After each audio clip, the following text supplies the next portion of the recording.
ఈరోజే వైశాఖ మాసం ప్రారంభం. ఎంతో విశిష్టమైన మాసం వైశాఖ మాసం. ఈ వైశాఖ మాసం ముగిసేలోగా ఈ కథను విన్నా, చదివినా, చెప్పినా, వినిపించినా జన్మల పాపాలు తొలగి కోటి జన్మల పుణ్యం వస్తుంది. సకల శుభాలు కలుగుతాయి. మరి ఆ కథ ఏంటో ఇప్పుడు ఈ వీడియోలో తెలుసుకుందాం. చంద్రుడు విశాఖ నక్షత్రానికి దగ్గరగా సంచరించే మాసాన్ని వైశాఖ మాసము అంటారు. మాసాల్లో వైశాఖ మాసం రెండవ మాసం. అందులోనూ ఉత్తరాయణంలో ఉండడంతో ఇది అత్యంత పవిత్రమైన మాసంగా పురాణాలు చెబుతున్నాయి. పూర్వం ఒకసారి సూత పౌరాణికుడు సౌనికాది మహాములకు ఇలా చెప్తున్నాడు. సమస్త భూత జాలములను సృజించిన బ్రహ్మదేవుడి మానస కుమారుడైన నారద మహర్షి అంబరీష చక్రవర్తికి అనేక విధ ధర్మాలను వినిపించగా దాంతో అంబరీషుడు అమిత ఆనందాన్ని పొంది ఇంకా వినాలని కోరిక కలిగి నారదుడితో ఇలా పలికాడు. మహానుభావ నారద, మీరు నాకు 12 మాసాల మహత్యాన్ని చెప్పారు. నేను బహుశ్రద్ధతో విని ఆనందించాను. మాసాలంటిలో వైశాఖ మాసం మిక్కిలి శ్రేష్టమైనదని నా మనస్సున నిశ్చయం చేసుకున్నాను. కాబట్టి ఆ మాస మహత్యాన్ని వినడానికి నాకు కుతూహలంగా ఉంది.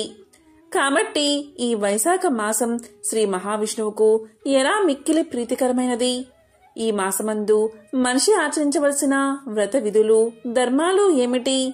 ఈ మాసమందు చేయదగిన విష్ణుప్రీతిని కలిగించే కార్యాలు ఏమిటి? ఏ విధమైన దానాలు చేయాలి?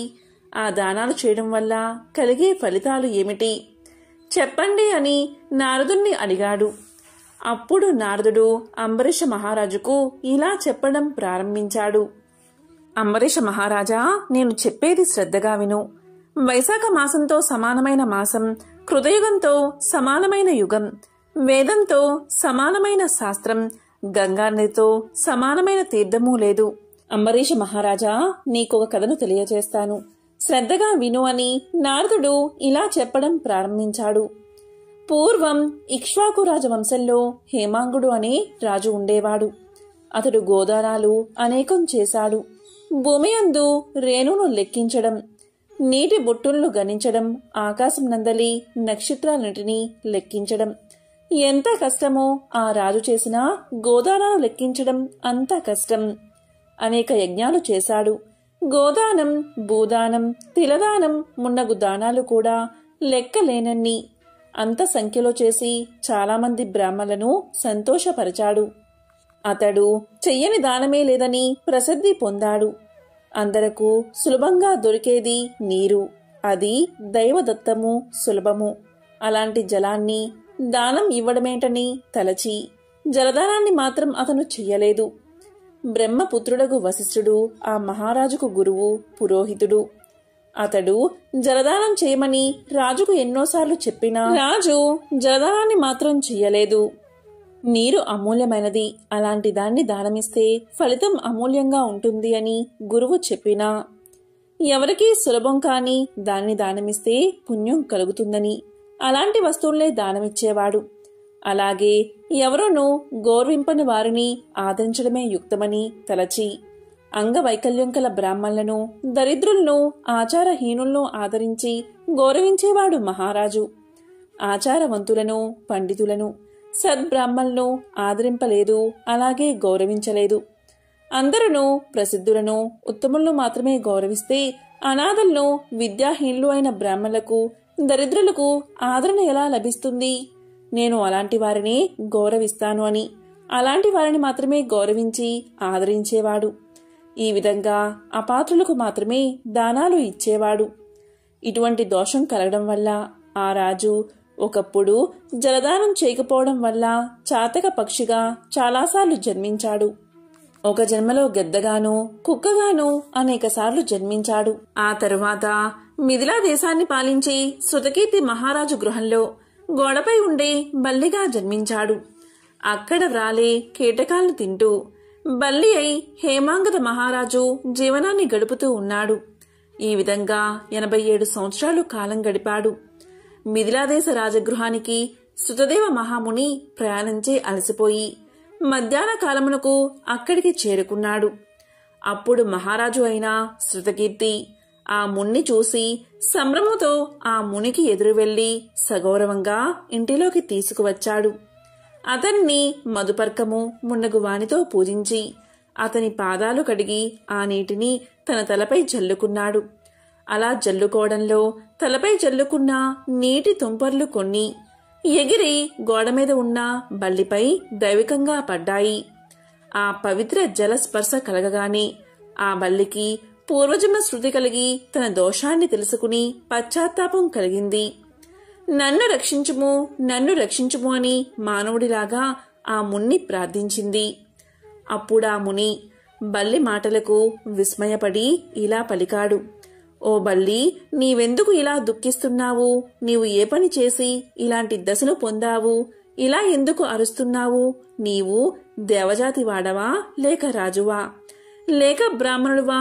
నీవెవరు? నీకీ దశ ఎలా వచ్చిందో చెప్పు, నేను నీకు సహాయం చేస్తాను అన్నాడు ఆ ముని. స్తుతదేవ ముని మాటలు విన్న బల్లి రూపంలో ఉన్న హేమాంగద మహారాజు ఇలా పలికాడు. మహాత్మా, నేను ఇక్ష్వాకు కులమున జన్మించిన హేమాంగదుడు అనే ప్రభువుని, వేద శాస్త్ర విశారదుణ్ణి.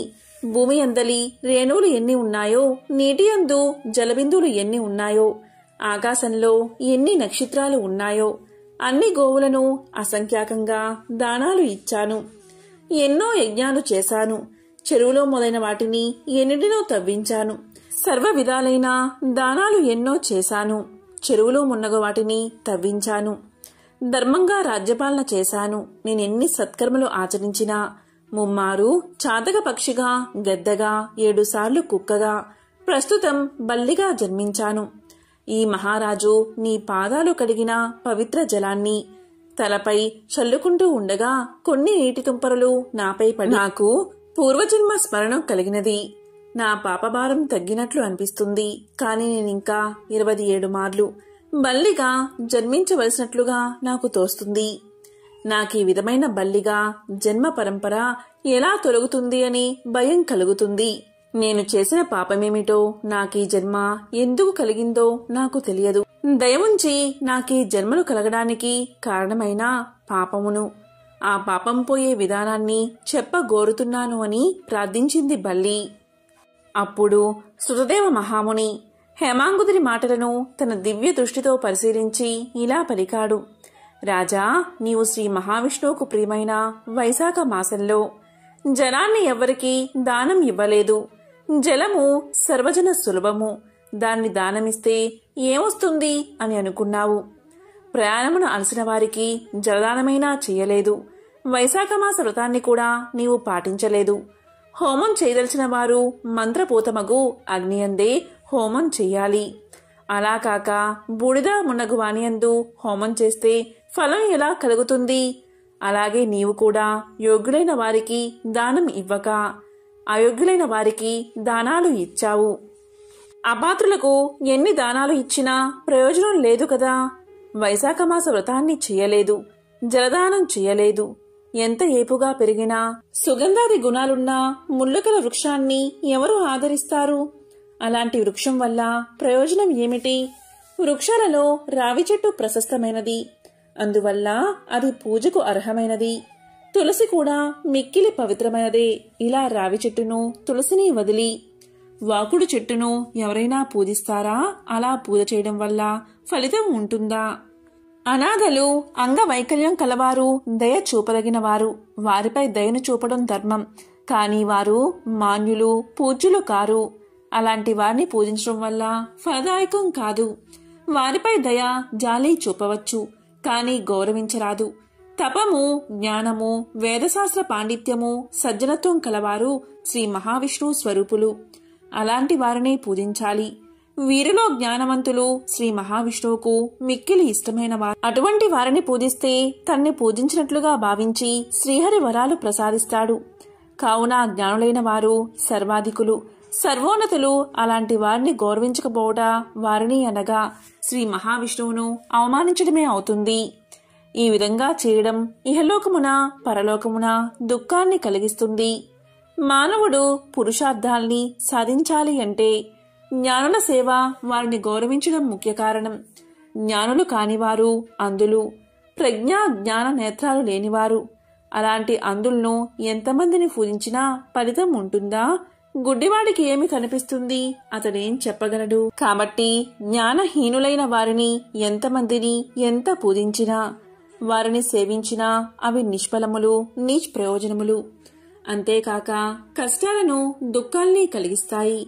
పురుషార్థములకు ధర్మార్థ కామ మోక్షాలు ఎలా సిద్ధిస్తాయి? తీర్థములు కేవలం జలం కాదు, దేవతలు శిలారూపులు కారు. చిరకాలము తీర్థస్నానము, సేవ చేస్తే, శిలారూపంలో ఉన్న దైవాన్ని చిరకాలం పూజిస్తే వారి అనుగ్రహం కలుగుతుంది. కానీ జ్ఞానులైన సజ్జలను దర్శించినంతనే వారు ప్రసన్నులు అవుతారు, ఇష్ట ఫలప్రాప్తిని కలిగిస్తారు. కాబట్టి జ్ఞానులైన వారిని సేవిస్తే, వారి ఉపదేశాన్ని పాటిస్తే విషాదం ఉండదు, ఇష్టప్రాప్తిచే సంతోషం కలుగుతుంది. కాబట్టి హేమాంగద మహారాజా, నీవు వైశాఖ మాస వ్రతాన్ని ఆచరించలేదు, జలదానం చేయలేదు, జ్ఞానులైన వారిని సేవించలేదు. అందువల్లే నీకు ఇలాంటి దుర్గతి కలిగింది. నీకు ఈ వైశాఖ మాస వ్రతాన్ని ఆచరించి నేను సంపాదించిన పుణ్యాన్ని కొంత నీకిస్తాను.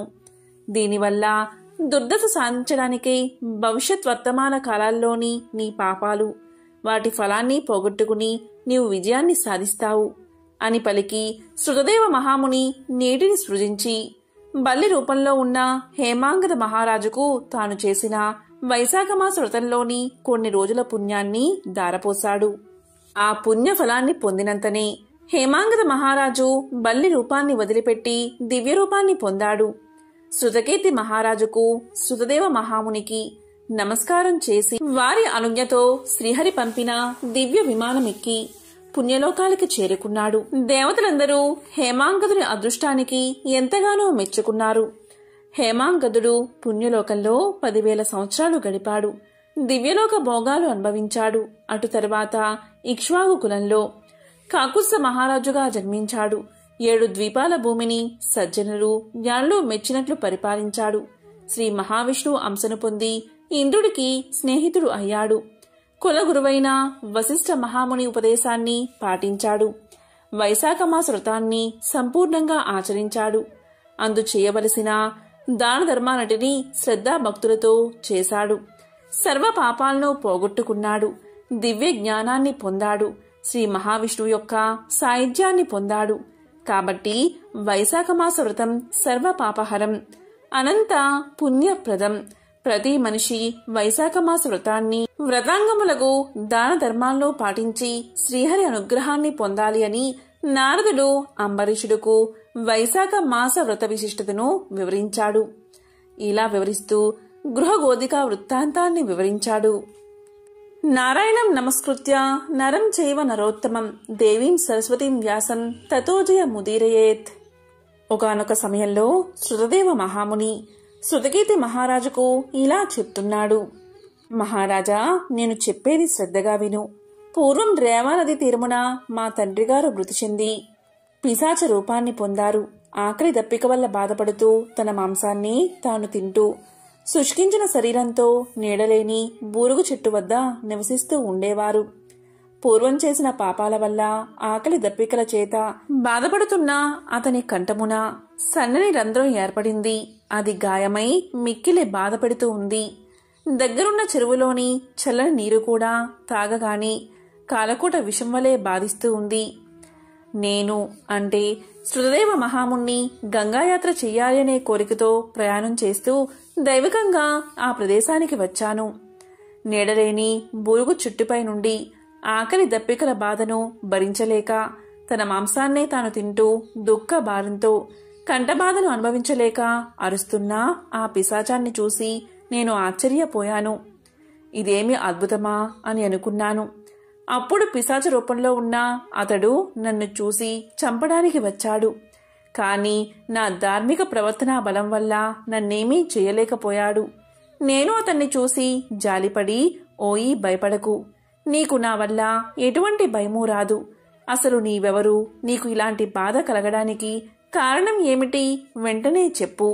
నిన్నీ కష్టం నుండి నేను విడిపిస్తాను అని పలికాను. నేను అతని పుత్రుడని అతడు గుర్తించలేదు.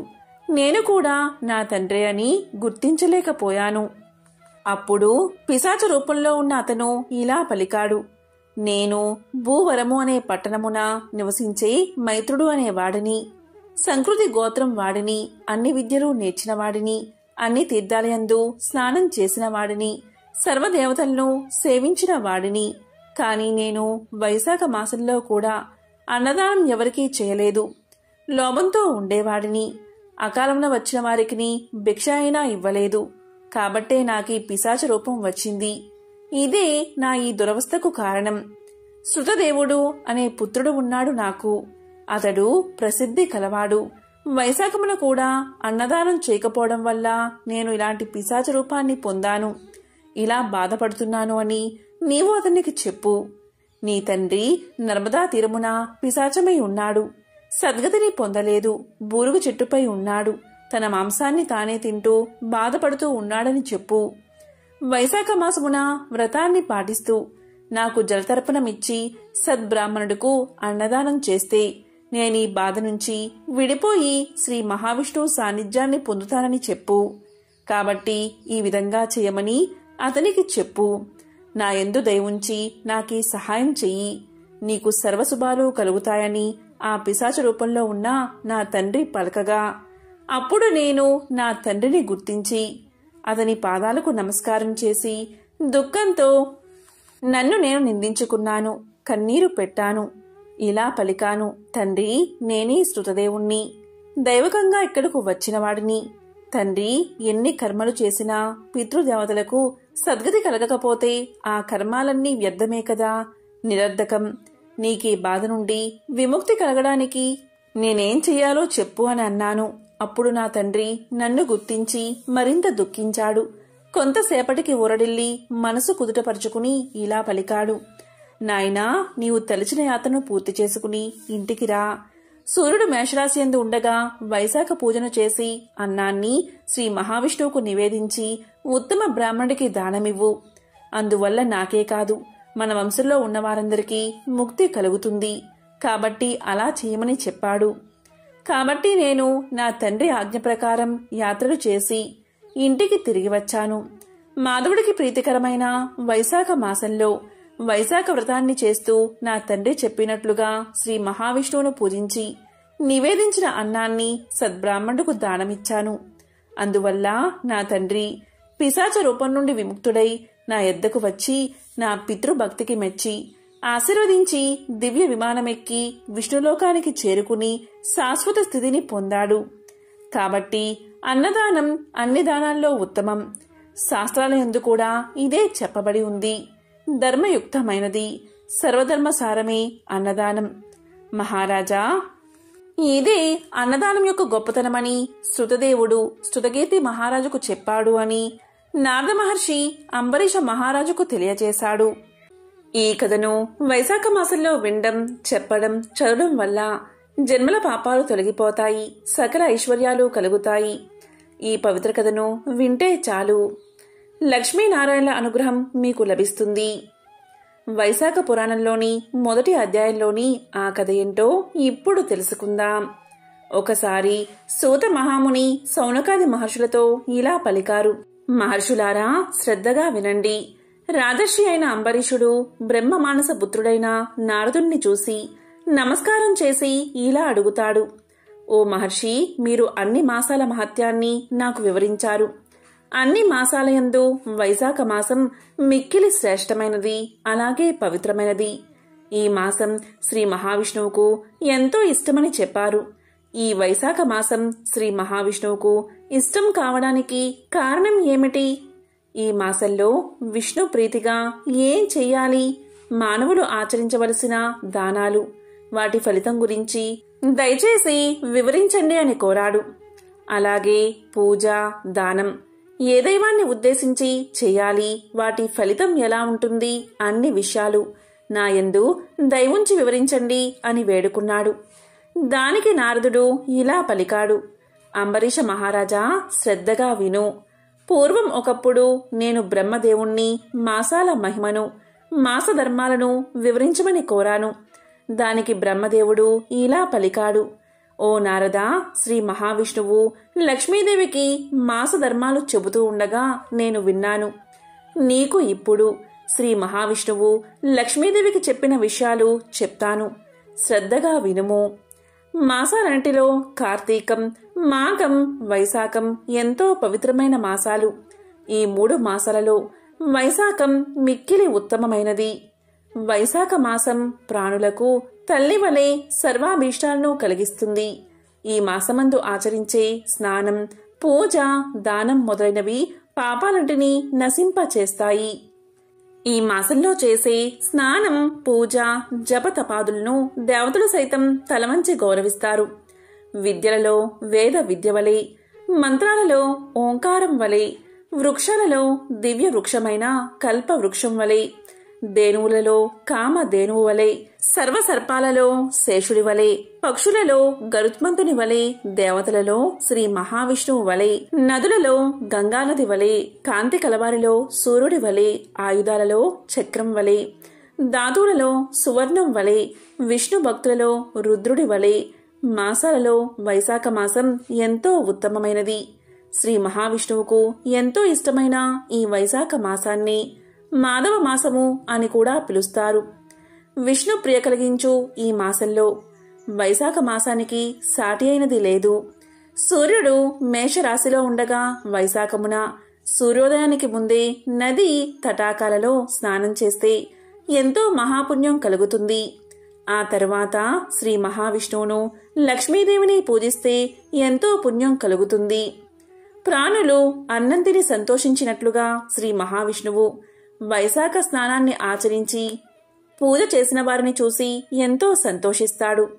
ఇలా వైశాఖ స్నానం ఆచరించిన వారికి అన్ని వరాలు ఇవ్వడానికి సిద్ధంగా ఉంటాడు. వైశాఖ మాసమున ఒక్కసారి మాత్రమే స్నానం చేసిన అటువంటి వాడు పాప విముక్తుడై విష్ణు లోకాన్ని చేరుకుంటాడు. వైశాఖ మాసంలో వారం రోజులైనా స్నానాన్ని ఆచరిస్తే కొన్ని వేల అశ్వమేధ యాగాలను చేసినా మహాపుణ్యం కలుగుతుంది. స్నానం చేసే శక్తి లేకపోయినా సరే, స్నానం చెయ్యాలి అనే సంకల్పంతో ఉన్నా సరే, అటువంటి వాడు 100 అశ్వమేధ యాగాలు చేసినా మహాపుణ్యాన్ని పొందుతాడు.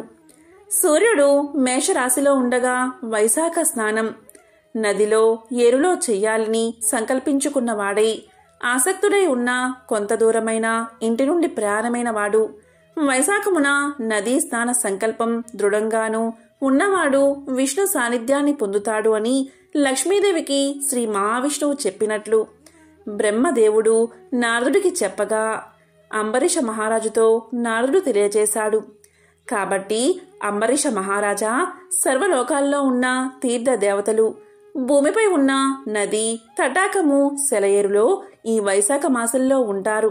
కాబట్టి జీవి చేసిన సర్వ పాపాలను పోగొట్టుకోవాలి అనుకుంటే జీవి ఈ మాసంలో అలాంటి జలాలలో పవిత్ర స్నానం చేస్తే సర్వ పాపాలు తొలగి సకల శుభాలను పొందుతారు, విష్ణు లోకాన్ని చేరుకుంటారు.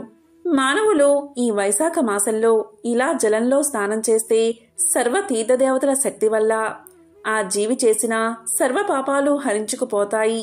సర్వ తీర్థాలలో సూర్యోదయం మొదలు 6 గడియల వరకు ఈ భూమి మీద నదీ జలాలలో ఆ తీర్థదేవతల శక్తులు ఇమిడి ఉంటాయి.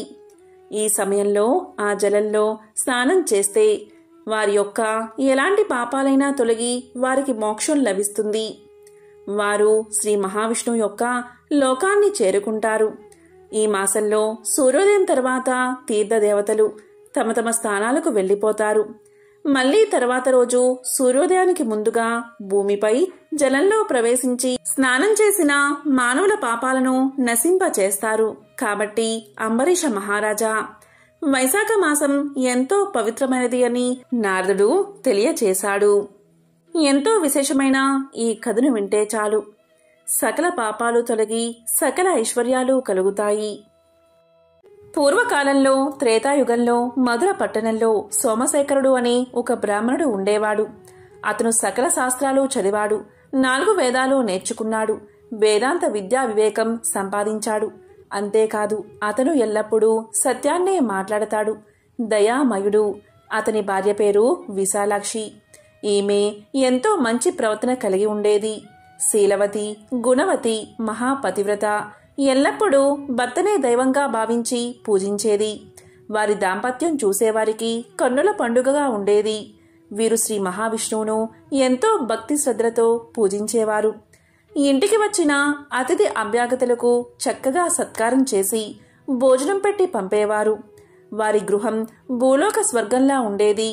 ఈ విధంగా వీరు ఆనందంగా కాలాన్ని గడుపుతూ ఉన్నారు. ఒకరోజు ఆ బ్రాహ్మణ దంపతులు మోక్షాన్ని పొందగోరి గంగాయాత్రకు పోవాలని నిర్ణయించుకుని అలా ప్రయాణమైపోయి అక్కడ కాశీ విశ్వేశ్వరుణ్ణి దర్శించుకుని కొన్ని రోజులు అక్కడ నివసించి పవిత్రమైన గంగా జలాన్ని తీసుకుని తిరుగు ప్రయాణాన్ని మొదలుపెట్టారు. ఆ దంపతులు తిరుగు ప్రయాణంలో వస్తూ ఉండగా మార్గమధ్యలో వారికి ఒక పురుషుడు కనిపించాడు. అతను ఒక పశ్చిమ దేశస్థుడు. అతని పేరు రత్నాకరుడు. వ్యాపార నిమిత్తమై సరుకులను ఎడ్ల బండిపై ఎక్కించుకుని పోతున్నాడు. అప్పుడు ఒక ఎద్దు అధిక బరువు వల్ల నడవలేక నిల్చుని ఉంది. అంతటా రత్నాకరుడు తన నౌకరుల్లో ఒకడైన కాలకల్పుణ్ణి చూసి ఎద్దును అదిలించమని హెచ్చరించాడు. అంతటా కాలకల్పుడు తన చేతిలో ఉన్న కర్రతో దాన్ని బలంగా కొట్టాడు. అప్పుడు ఆ ఎద్దు గింజుకుని తాళ్లు తెంపుకుని తన్ను కొట్టిన కాలకల్పుణ్ణి పొడిచింది. సూది మొనలాగా ఉన్న దాని కొమ్ము కాలకల్పుడి డొక్కలో గుచ్చుకుని వెంటనే భూమి మీద పడి గిరగిలా తన్నుకుని మరణ వేదనతో కాలకల్పుడు అరుస్తున్నాడు. అలా అరుస్తున్న కాలకల్పుణ్ణి ఈ బ్రాహ్మణ దంపతులు చూశారు. వెంటనే సోమశేఖరుడు అతని బాధను చూడలేక అతని దగ్గరకు వెళ్లి తన కలశంలో ఉన్న గంగాజలం కొంత అతని నోట్లో పోసి ఇంతకు ముందు విష్ణు పూజకు ఉపయోగించిన తులసీ దళాన్ని అతనిపై వేశాడు. ఇక విష్ణునామాన్ని అతడికి వినపడేలా జపించసాగాడు. కొంతసేపటికి కాలకల్పుడు మరణించాడు. ఇక కాలకల్పుడి మరణానికి ఆ దంపతులు విచారించి ముందుకు సాగిపోయారు. వారు అలా కొంత దూరం పోయేసరికి మరొక భయంకర దృశ్యం వారికి కనిపించింది. అది ఏంటి అంటే వారి ఎదుట భీకర ఆకారాలతో కొందరు భటులు కనిపించారు. వారిలో కొందరికి కాళ్ళు పెరికి ఉన్నాయి, కొందరికి చేతులు తెగి ఉన్నాయి, కొందరికి ముక్కులు తెగి ఉన్నాయి. వారి ఆకారాలు భీకరంగా ఉన్నాయి. సోమశేఖరుడు భయపడక వారి దగ్గరకు వెళ్లి, అయ్యా, మీరు ఎవరు? మీకు ఈ అవస్థ ఎలా కలిగింది? దీనికి కారణం ఎవరు? మీ చరిత్ర చెప్పండి అని కోరాడు. ఇక అందులో కొందరు బ్రాహ్మణుని చూసి ఇలా పలికారు, అయ్యా, మేము ఒకరి ప్రాణం తీయడానికి భూమి మీదకు వచ్చాం. అతను మహాపాపి, ఎన్నో పాపాలు చేశాడు. చివరకు నోరులేని ఒక ఎద్దును కర్రతో గట్టిగా కొట్టాడు. అతని పేరే కాలకల్పుడు. అతన్ని శిక్షించడానికి యమధర్మరాజు ఆజ్ఞను అనుసరించి అతన్ని తీసుకుపోతున్నాం. అలా తీసుకుపోతున్న మమ్మల్ని విష్ణుదూతలు అడ్డగించి అతన్ని మేమే తీసుకుపోతాము అని గర్జించారు. అంతట మేము వారితో ఇలా అన్నాము, ఓ విష్ణుదూతలారా, వీడు మహాపాపి, మేము ఇతన్ని వదిలిపెట్టం అని పలికాము. దానికి విష్ణుదూతలు, ఓ యమదూతలారా, వీడు ఏం పాపం చేశాడో చెప్పండి అని అడిగారు. దానికి మేము, వీడు చేసిన పాపాలు ఇవి అని చెప్పడానికి వీలుపడదు, కానీ వీడు అన్ని రకాల పాపాలు చేసిన మహాపాపి అని చెప్పాము. దానికి విష్ణుదూతలు ఇలా పలికారు, చేసి ఉండవచ్చు, కానీ ఇతన్ని మీరు ఎలా తీసుకుపోతారు అని అడిగారు. దానికి మేము, వీడు చేసిన పాపాలకి తగిన శిక్ష విధించడానికి మా ప్రభువు ఆజ్ఞ ప్రకారం తీసుకుని పోతున్నాము అని సమాధానం చెప్పాము. దానికి విష్ణుదూతలు, ఇతను ఒక్క పుణ్యకార్యమైనా చెయ్యలేదా అని అడిగారు. దానికి మేము చెయ్యలేదు అని సమాధానం చెప్పాం. దానికి విష్ణుదూతలు మాతో ఇలా అన్నారు, మీరు బాగా ఆలోచించండి.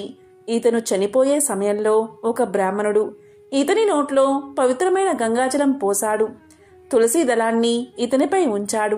అంతేకాదు, ఇతను వినేటట్లు శ్రీమన్నారాయణ్ణి ఉచ్చరించాడు. ఇదే అతను చేసుకున్న మిక్కిలి పుణ్యం. ఇంతకన్నా మించిన పుణ్యం మరేదీ లేదు. అందువల్ల మా ప్రభువైన విష్ణుమూర్తి ఇతన్ని విమానంపై ఎక్కించుకుని తీసుకురమ్మని మమ్మల్ని ఆజ్ఞాపించారు. అదిగో విమానం చూడండి, కాబట్టి మీరు ఇక పొండి అన్నారు. కాని మేము వారితో ఇలా పలికాము, ఇంత మాత్రానికే ఇతన్ని విడుస్తామా?